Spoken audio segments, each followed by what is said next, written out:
നമസ്കാരം. Raft of ഫുട്ബോളിലേക്ക് അവർക്കും സ്വാഗതം.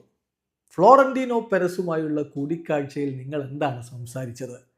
ചോദ്യം FC ബാഴ്സലോണയുടെ പ്രസിഡന്റ് ജോൻ ലാപ്പോർട്ടയോടാണ്. റയൽ മാഡ്രിഡിൻ്റെ പ്രസിഡന്റ് ഫ്ലോറന്റീനോ പെരസിനോട് നിങ്ങൾ എന്താണ് അപ്പോൾ സംസാരിച്ചത്? അദ്ദേഹത്തിൻ്റെ മറുപടി, അദ്ദേഹവുമായിട്ടുള്ള കോൺവെർസേഷൻ. ഇത് പറയുമ്പോൾ എനിക്ക് പറയാനുള്ളത്, ഡാനി ഓൽമോയുടെ കേസിൽ ഞങ്ങൾക്ക് അനുകൂലമായിട്ട് സ്റ്റാൻസ് എടുത്ത എല്ലാവരോടും നന്ദി പറയാനാണ് ഞാൻ ശ്രമിച്ചിട്ടുള്ളത്. അതാണ്, അവരോടൊക്കെ നന്ദിയാണ്.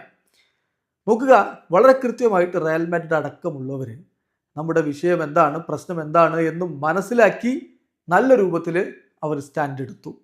കളിക്കളത്തിൽ ഒരു പക്ഷേ ഞങ്ങൾ റിവൽസ് ആയിരിക്കും, കളിക്കളത്തിൽ ഞങ്ങൾ ചിരവൈരികളാണ്.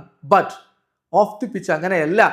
നമ്മൾ പരസ്പരം നമ്മുടെ ഇൻട്രസ്റ്റുകൾ ഡിഫെൻഡ് ചെയ്യപ്പെടേണ്ടതുണ്ട് വിത്തിൻ ദി ലീഗ്. അപ്പോൾ ലീഗിനകത്ത് നമ്മുടെ താല്പര്യങ്ങൾ പരസ്പരം ഡിഫെൻഡ് ചെയ്യപ്പെടേണ്ടതുണ്ട്. അത്തരം ഒരു നിലപാടാണ് റയൽ മാഡ്രിഡ് എടുത്തത്. അതുകൊണ്ട് പെരസിനോട് ഞാൻ നന്ദി പറയുകയാണ് ചെയ്തത് എന്നാണ് ഇപ്പോൾ ജോൻ ലാപ്പോർട്ട പറയുന്നത്. നമ്മൾ ആ ഘട്ടത്തിൽ തന്നെ വാർത്ത കൊടുത്തിട്ടുണ്ടായിരുന്നു.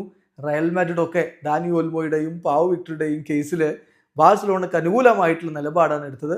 3 ക്ലബ്ബുകൾ മാത്രമാണ് എതിരെ നിലപാടെടുത്തത്. അതിൽ പ്രധാനമായിട്ടും അത്ലറ്റിക്കോ മാഡ്രിഡ് ഉണ്ടായിരുന്നു. ഇത്തരം കാര്യങ്ങളൊക്കെ നമ്മൾ വിശദീകരിച്ച് പറഞ്ഞതാണ്. ഏതായാലും റയൽ ആ സമയത്ത് ബാഴ്സക്കൊപ്പം നിന്നു. അതിന് നന്ദി പറയുകയാണ് ഇപ്പോൾ ജോൻ ലാപ്പോർട്ട. വീഡിയോ അവസാനിക്കുന്നു. ഫുട്ബോൾ ലോകത്തെ കൂടുതൽ വിശേഷങ്ങളുമായി റാഫ്റ്റോക്സ് എത്താം.